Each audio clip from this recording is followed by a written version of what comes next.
কাঁচাগোল্লার কথা মাননীয় সকল সংসদ সদস্য শুনেছেন, এটুকুই বললাম আর কি। ধন্যবাদ। বক্তব্য প্রদান করবেন কুমিল্লা 10 আসন থেকে নির্বাচিত মাননীয় সদস্য জনাব মোহাম্মদ মুবাশ্শের আলম ভূঁইয়া। জনাব Mohammad Mubasher Alam Bhuiyan, 2 minute. Thank you. বিসমিল্লাহির রহমানির রহিম। মাননীয় স্পিকার, আপনাকে ধন্যবাদ। আমি 71 বিধিতে মাননীয় স্বাস্থ্যমন্ত্রীর দৃষ্টি আকর্ষণ করছি। আমার উত্থাপনীয় বিষয় কুমিল্লা জেলার নাঙ্গলকোট উপজেলার গোহারুয়া 20 শয্যা হাসপাতালে ডাক্তার, নার্স পদায়ন সহ চিকিৎসা সরঞ্জাম সরবরাহ প্রসঙ্গে। মাননীয় স্পিকার, আমার নির্বাচনী এলাকা নাঙ্গলকোট উপজেলার জোড্ডা পশ্চিম ইউনিয়নে গোহারুয়া গ্রামে বিগত 4 দলীয় জোট সরকারের আমলে 20 শয্যা বিশিষ্ট হাসপাতালটি স্থাপন করা হলেও অদ্যাবধি পূর্ণাঙ্গ স্বাস্থ্য চিকিৎসা সেবা দেওয়ার জন্য হাসপাতালটি প্রস্তুত হয়নি। হাসপাতালটিতে নেই চিকিৎসক, নার্স, নেই চিকিৎসা সরঞ্জাম।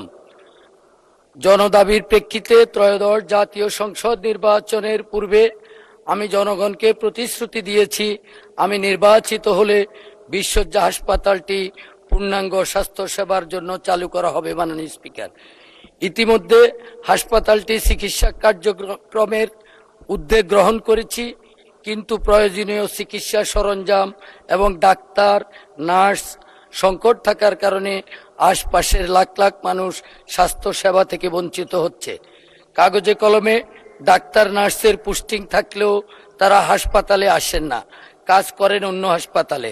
হাসপাতালটি উপজেলার দক্ষিণ পশ্চিম অঞ্চলে অবস্থান হওয়ার নাঙ্গলকোট, সোনাইমুড়ি, মনোহরগঞ্জ, সেনবাগের আংশিক সীমান্ত এলাকার লক্ষাধিক মানুষ চিকিৎসা সেবা পাওয়ার আশায় প্রতীক্ষার প্রহর গুনছে। এমত অবস্থায় গোহারুয়া 20 শয্যা হাসপাতালে পূর্ণাঙ্গ চিকিৎসা সেবা চালুর। ধন্যবাদ মাননীয় সদস্য। নাটোর 2 আসন থেকে নির্বাচিত মাননীয় সদস্য জনাব এম রুহুল কুদ্দুস তালুকদার দুলু। জনাব এম রুহুল কুদ্দুস তালুকদার দুলু, নাটোর 2 আসন থেকে নির্বাচিত মাননীয় সদস্য।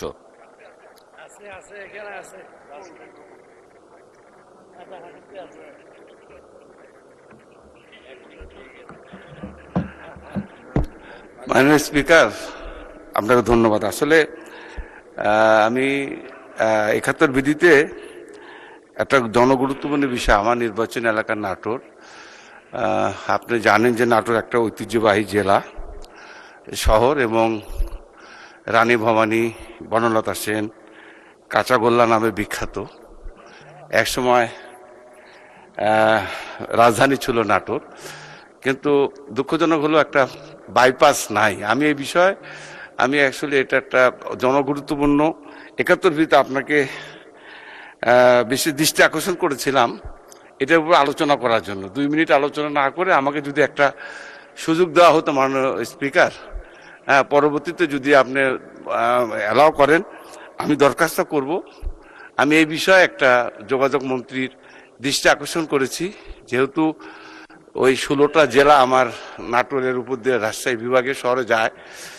বাইপাস না থাকার কারণে মানুষকে ঘন্টার পর ঘন্টা নাটোর শহরে কষ্টের মধ্যে দীর্ঘ সময় অতিবাহিত করতে হয়। অনেক সময় রুগী জরুরি ভিত্তিতে রাজশাহী মেডিকেল কলেজে নিয়ে যাওয়ার জন্য রেল স্টেশনে গেট আটকে থাকার কারণে অনেক সময় আটকে থাকার কারণে প্রতিদিন 34টা ট্রেন যায় নাটোর শহর দিয়ে।